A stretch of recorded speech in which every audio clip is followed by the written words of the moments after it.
We're with the quail expert, Dr. Dale Rollins, Executive Director of Rolling Plains Quail Research Ranch. I tell people I'm the world's biggest student of quail. When I was 5 years old, lived in the country south of a little town called Hollis, Oklahoma. And I'll never forget, I was standing in the kitchen that day when we heard a bird outside the kitchen window. And my mom says, "Do you hear that bird? It calls its name, Bob White."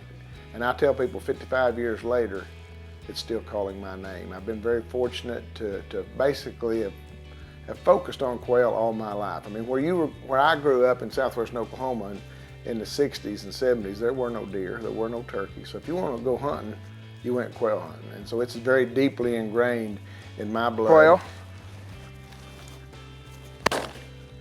We monitor quail with a lot of different techniques, but probably the backbone of our effort is radio telemetry. We'll collar anywhere between 100 to 300 quail per year, and then we follow them around all year to basically learn their life cycle, their demographics, how many of them are nesting, what's their survival rate, who's killing them.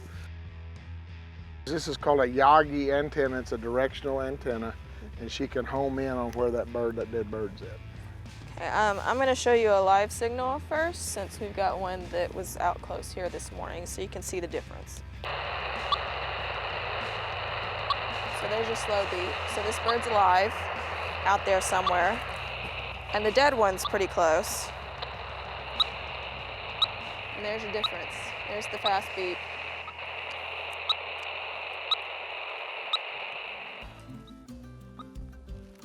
And there's our feather evidence. So the collar's nearby. So it's still giving off a live signal at the moment. Now that I moved it, it's slower, giving off the live signal. Was there any evidence? Right there. Once we find that, we go into what we call quail CSI mode. We become Horatio Kane or Quincy or Sherlock Holmes, depending on your vintage. We look at those feather clues, we look at the scene and so forth, and we try to deduce who done it.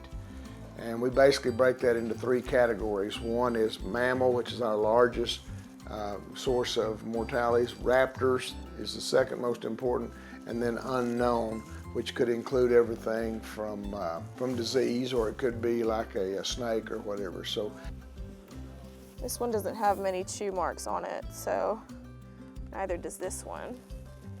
But if you look at all these are just almost torn apart because they've been chewed.